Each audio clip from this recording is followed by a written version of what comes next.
You think you know the Middle East. You've seen its glass towers climbing into chemical sunsets. You've scrolled past its man-made islands, its indoor ski slopes, its cities that seem to argue with gravity itself. But there is a place, just beyond that noise, where the Arabian Peninsula remembers what it was before the cranes arrived, before the blueprints, before the ambition turned vertical. This is Oman, not a country that shouts, a country that exhales.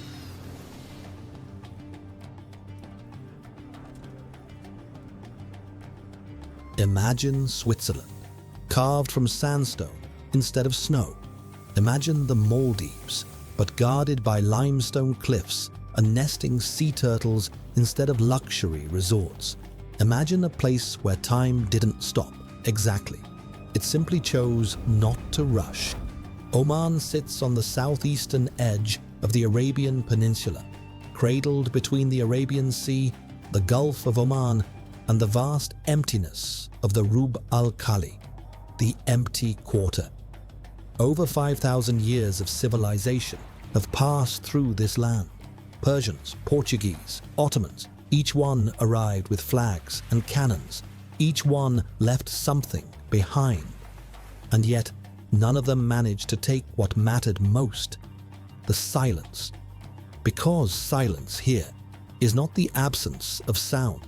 It is the presence of something older, a kind of patience written into the stone, into the water, into the way an Omani elder pours coffee, slow, deliberate, as though the gesture itself were a form of prayer. In a region that chose spectacle, Oman chose preservation. In a world addicted to the new, Oman chose to remember. And in doing so, quietly, without fanfare, it became something rare, a sanctuary, not from the world, but from the forgetting of it.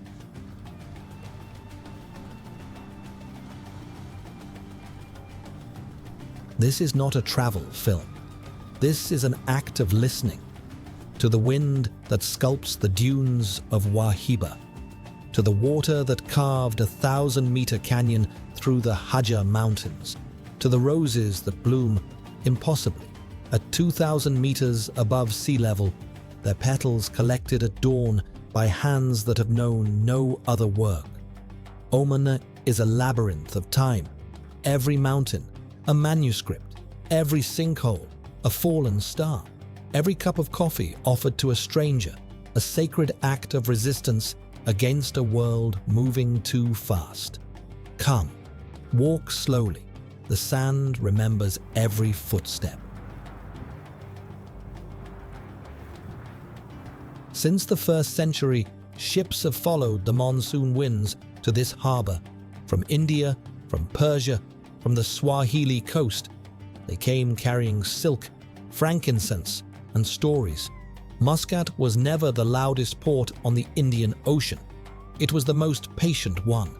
Empires came for Muscat. The Portuguese seized it in 1507, building their forts like stone fists clenched around the harbor. The Ottomans followed. The Persians followed them. For centuries, this city changed hands, but never changed its mind.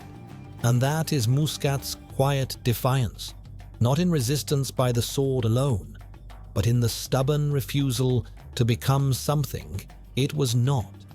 Each empire left its mark, an archway here, a cannon there, a word borrowed into the local dialect, and Muscat absorbed it all without losing a syllable of its own language.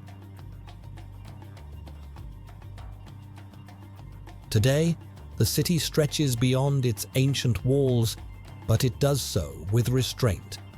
There is a law here. No building may rise higher than the Sultan Qaboos Grand Mosque's minaret. It is not a restriction. It is a philosophy made visible, a declaration that in Oman, the horizon belongs to God, not to developers. And then, at the heart of this restrained city, a masterpiece, not of excess, but of devotion made tangible. The The Sultan Qaboos Grand Mosque was built as a gift from Sultan Qaboos bin Said to his people and to the world. Its walls are clad in Indian sandstone. Its floors are Carrara marble, cool beneath bare feet. It was designed not to overwhelm, but to elevate, to remind every visitor, believer or not, that beauty at its highest form is an act of surrender. 8 tons of crystal hanging above 4,000 square meters of hand-knotted devotion. These are not facts to admire. They are weights to feel. The gravity of human patience turned into art. Step inside, whether you carry a faith or carry only questions, and the space answers with the same word: silence, the kind that does not empty a room, but fills it.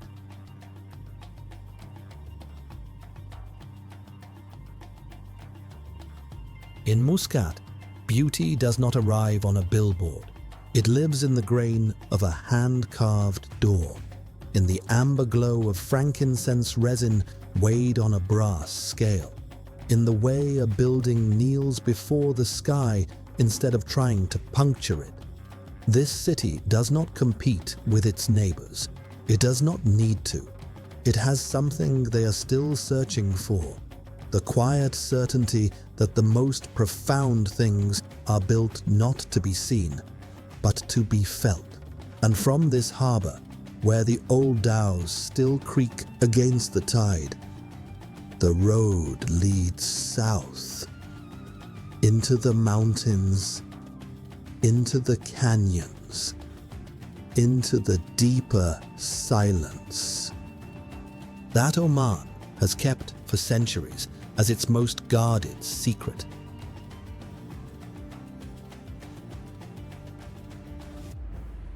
"30 minutes by sea from Muscat, and 1,000 years from anything built by human hands, the Daimaniyat archipelago rises from the Gulf of Oman like a secret the ocean almost managed to keep. 9 islands, no inhabitants, no hotels, no jetties, no footpaths worn smooth by tourist sandals, just limestone sculpted by salt wind, beaches ground to powder, finer than flour, and water so transparent it seems to have forgotten how to hide anything at all. From above, Daimaniyat looks like a wild Maldives, stripped of its brochures and given back to the animals. But beneath its surface, a different civilization thrives. Coral reefs stretch in labyrinthine formations, branching, folding, stacking upon themselves in architectures no human engineer could replicate. These are not decorations, they are cities. Thousands of species, clownfish, moray eels, reef sharks, nudibranchs no bigger than a fingernail, wage their quiet wars and tender alliances in this underwater metropolis. And then there are the travelers who have been returning to these shores for longer than any empire has existed. Every summer, female green sea turtles, some weighing over 300 pounds, return to Daimaniyat's beaches to lay their eggs. They come from hundreds of miles away, guided by magnetic fields humans cannot see, by memories encoded in biology older than language. They dig deep nest with flippers scarred by decades of ocean travel, deposit their eggs in warm sand, and retreat silently, leaving the future to instinct and temperature and luck. Weeks later, hundreds of hatchlings will claw their way to the surface. No parent waits for them, no guide, only the pale glow of moonlight on water, pulling them forward on legs that have never touched the sea.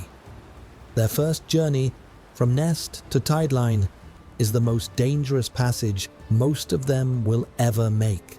Crabs, birds, the wrong direction. The odds are brutal, and nature does not negotiate. But the ones that reach the water, they fly. Underwater, a green sea turtle moves with a grace that defies its bulk. It glides over reefs, banking through coral corridors, riding currents with the ease of something that has belonged to the ocean for 100 million years. Daymaniyat is not a dive site. It is a threshold between the world we have built and the world that was here long before us. And it asks only one thing of its visitors: restraint.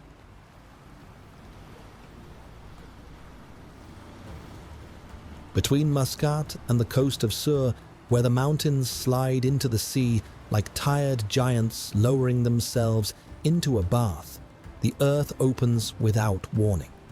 The locals call it Hawiyat Najm, the well of the falling star. Legend says a meteorite struck here, punching through the limestone crust and exposing a wound that never healed, never closed, never stopped glowing with that impossible turquoise light. The science is less romantic, but no less extraordinary. Over millennia, an underground limestone chamber collapsed, exposing a subterranean lake fed by both freshwater springs and seawater seeping through porous rock. The result is a pool of staggering clarity, cool, mineral-rich, layered in shades of blue that seem designed by a painter who refused to compromise. But Bima Sinkhole is not beautiful because of its color. It is beautiful because of its silence. No commercial signage clutters the rim. No souvenir stands hawk plastic trinkets at the stairway. There is stone. There is water. There is light falling in a column from above, striking the surface and scattering into 1,000 slow-moving fractals. Standing at the edge, you feel it, the uncanny sensation of peering into a rift between two worlds, the terrestrial and the mythic, the geological and the sacred, as if the earth cracked open not by accident, but by invitation, daring you to look deeper.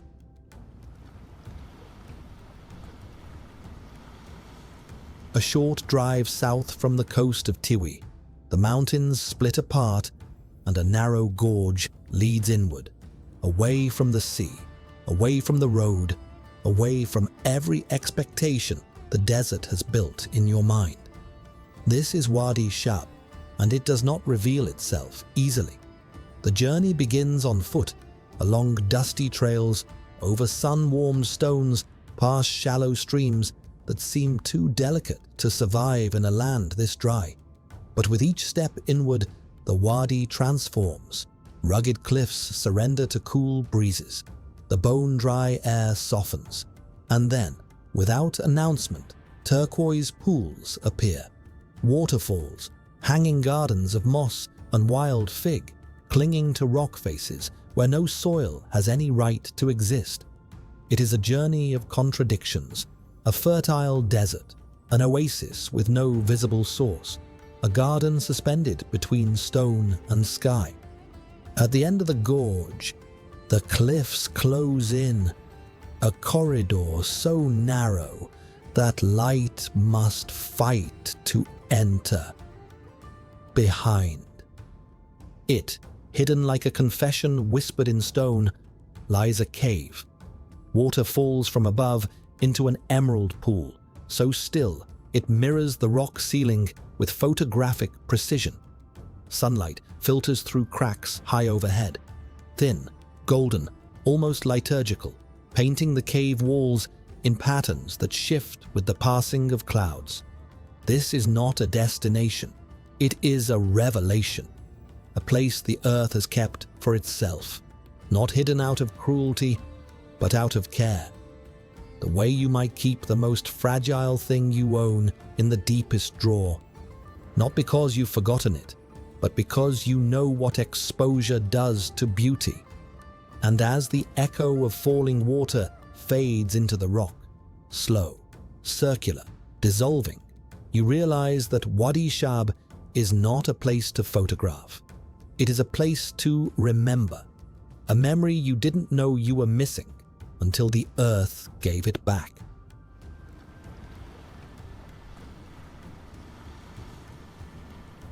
If Wadi Shab reveals what Oman hides beneath its surface, Nizwa reveals what it has built upon it, not upward, not into glass and steel, but inward, into identity, into memory, into the unyielding conviction that a nation's strength is measured not by the height of its towers, but by the depth of its foundations. Rising from the heart of Oman's ancient interior capital, Nizwa Fort is a statement carved in earth.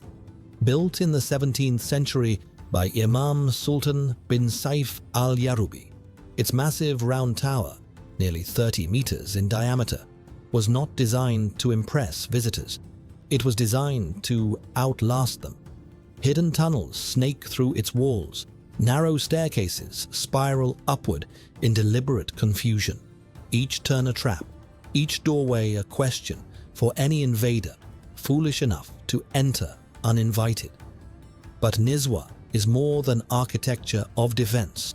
Beneath the ramparts and the false floors and the honey-trap corridors engineered to pour boiling date syrup on unwelcome guests, beneath all of that lies something quieter, a city that once served as the intellectual and spiritual capital of an entire civilization. Scholars gathered here under the shade of date palms to debate theology and astronomy and the governance of a just society. Merchants carried not only goods but ideas through the narrow corridors of its souk. Frankincense for the temples of Rome, dates for the ports of East Africa, knowledge for anyone willing to listen. Nizwa was never simply a fortress, it was a mind, fortified. And even now, the air carries its history. The scent of frankincense clings to the stone like a memory that refuses to leave. The echo of footsteps in the tower's spiral staircase sounds less like tourism and more like repetition, as if every visitor is unconsciously retracing the steps of someone who walked here 500 years ago, carrying a different question but seeking the same answer.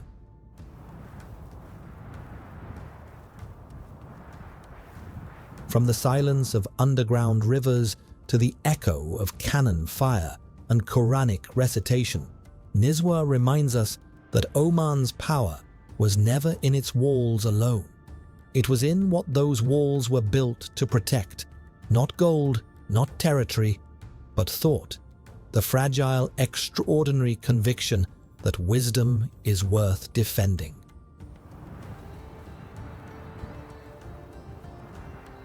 East of Nizwa, the mountains surrender, the rock crumbles, the green vanishes, and the world becomes one material, sand, stretched across 12,000 square kilometers of silence, the Wahiba Sands, also called the Shakya, the Eastern. At first, the eye sees emptiness, a void, a place where life has been subtracted, where the earth has been reduced to its simplest argument, grain against grain, wind against gravity, light against shadow. But the desert is not empty, it is edited. Everything unnecessary has been removed, and what remains is elemental, distilled, essential. The colors alone tell a story that changes by the hour. Pale gold at dawn, deep amber when the sun leans low, and at night, beneath a sky uncontaminated by artificial light, a silvery blue that makes the dunes look like frozen waves on a moonlit sea. And then, movement. Rising from the heat shimmer like figures in a half-remembered dream, the dromedaries. They need no signs, no trails. Their wide, soft feet, engineered by millennia of adaptation, spread across the sand without sinking. Their thick-rimmed eyes and curtain-like lashes seal out the storms that can turn the air to copper fog. They endure thirst for days. They carry weight without complaint. They walk one step, then another, with a persistence that is not heroic, but simply absolute, as if stopping were a concept they had considered and quietly rejected. The Bedouin who still move through these dunes know something that satellite maps cannot teach. The desert is alive. It shifts constantly, invisibly, reshaping itself grain by grain, dune by dune, as if an unseen hand were rewriting the landscape overnight. What was a valley at dawn, maybe a ridge by dusk? What was a path last week has been erased, overwritten, replaced by a new sentence in an endless geological manuscript.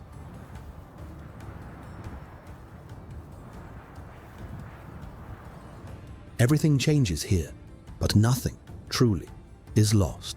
The sand remembers, not in the way stone remembers, rigid, defiant, permanent. The sand remembers the way water remembers, by flowing, by reshaping, by accepting every force that acts upon it, and emerging, each morning, as something new that is also somehow the same thing it has always been. Among the Wahiba, there is only the persistence of the grain, the invisible argument of the wind, and time, endless, unhurried, indifferent, passing through a landscape that has never once asked to be noticed.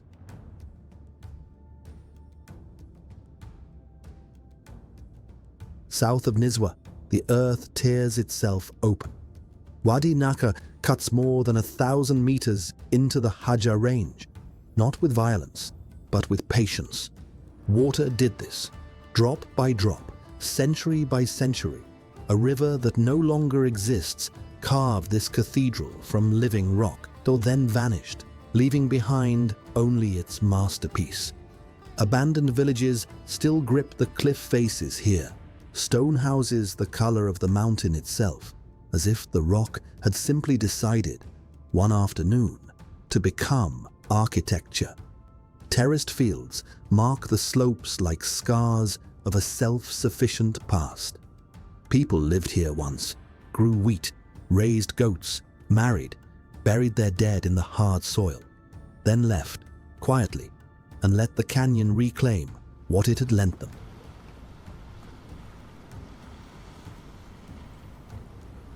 And then, above it all, Jebel Shams, the mountain of the sun, over 3,000 meters of altitude, where the air thins and the wind carries a winter cold that can freeze the rock itself. From its summit, the view dissolves into abstraction, cliffs lost in shadow, canyon walls glowing like molten ore, and a silence so total it becomes a sound of its own. Fossilized seashells hide in the summit rock, spirals and fans pressed into stone by an ocean that covered this peak 200 million years ago. Every step on Jebel Shams is a step across time. The mountain has seen the sea rise, seen it fall, and remained, indifferent to both, watching.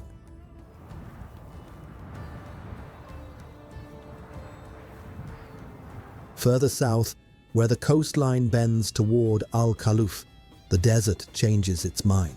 The dunes here are not amber, not copper, not gold. They are white, impossibly, defiantly white, sculpted from millennia of wind-blown shells and crushed limestone into shapes that shimmer like snow under the midday sun. Each footstep sinks deep. Each footstep disappears, erased by evening winds that rewrite the landscape as if it were a draft that never satisfies its author. Beyond the dunes, the Arabian Sea collides with the shore, a marriage of opposites: hot sand, cold water, stillness, and fury. A desert that belongs to the ocean, an ocean that belongs to the sand. There are no towns here, no trails, just the geometry of wind made visible, and the suspicion growing with each step that you are walking not on sand, but on light.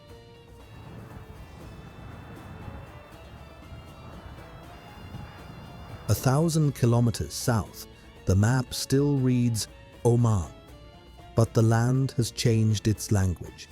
In Salalah, the monsoon arrives each summer, the Kharif, and performs an act of transformation so complete it feels less like weather and more like resurrection. Brown hills turn emerald overnight. Dry riverbeds become roaring falls. The air thickens with moisture carried across the Indian Ocean. And the desert, for a few precious months, forgets what it is. Wadi Darbat becomes the heart of this metamorphosis. A valley where waterfalls thunder over cliffs, where streams carve through fields of reeds and wild fig, and where the air is so thick with moisture and birdsong that the desert feels like a rumor someone invented to explain a different country. Salalah does not merely change the landscape, it rewrites it from the first syllable. A reminder that Oman contains contradictions it has no interest in resolving. That even in a land defined by aridity, nature keeps its most extravagant secret in a monsoon.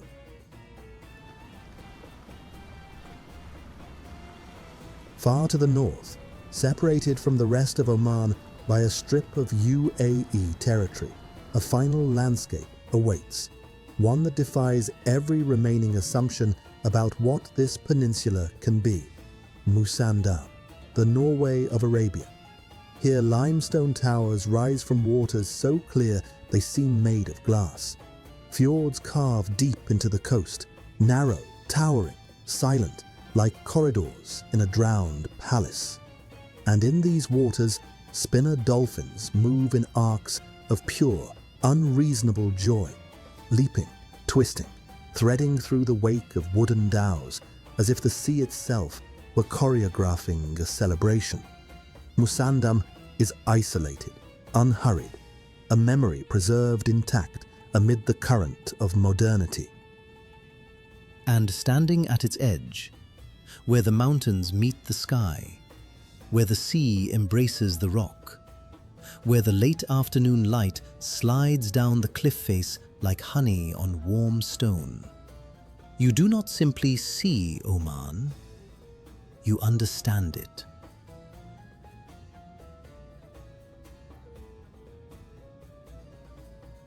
From the blue silence of the sea to the thin, cold air of mountain summits. From hidden oases that the earth reveals only to those patient enough to walk, to monsoon valleys where the desert surrenders entirely, joyfully, to rain. Oman is not one landscape. It is a conversation between many, each one answering the last, each one asking a question the next will carry forward. We began this journey by saying that Oman does not shout its beauty, that it murmurs, that its silence is not emptiness, but presence, the accumulated weight of 5,000 years of choosing preservation over spectacle, memory over novelty, depth over height. And now, standing here where roses bloom at 2,000 meters and the morning light turns every petal into a lantern, that statement feels too small. Because Oman has not merely preserved itself, it has offered a question to the rest of the world, a question that grows louder the quieter this land becomes. What survives when the noise stops? What remains when the cranes leave? When the glass towers finish reflecting each other? When the last algorithm has optimized the last experience into content? What remains is this: stone that remembers the sea, sand that remembers every footstep and forgives it by morning, water that hides in caves, waiting, not to be found, but to be deserved, a fortress that protects not gold, but thought, a canyon that took 400 million years to say one thing and is still not finished. Oman does not need mirrors to shine. It never did. Its light comes from within, from the grain of the rock, from the patience of the camel, from the old man weighing frankincense on a brass scale in a souk that has not changed in 300 years. from the rose petals falling through dawn light on a mountain that once lay beneath the ocean. This is the sanctuary of silence, not a place where nothing happens, but a place where everything that matters has already happened and is still happening and will continue to happen long after we leave. The sand shifts, the wind turns, the light moves on, and Oman, unhurried, unbroken, unmistakably itself, remains.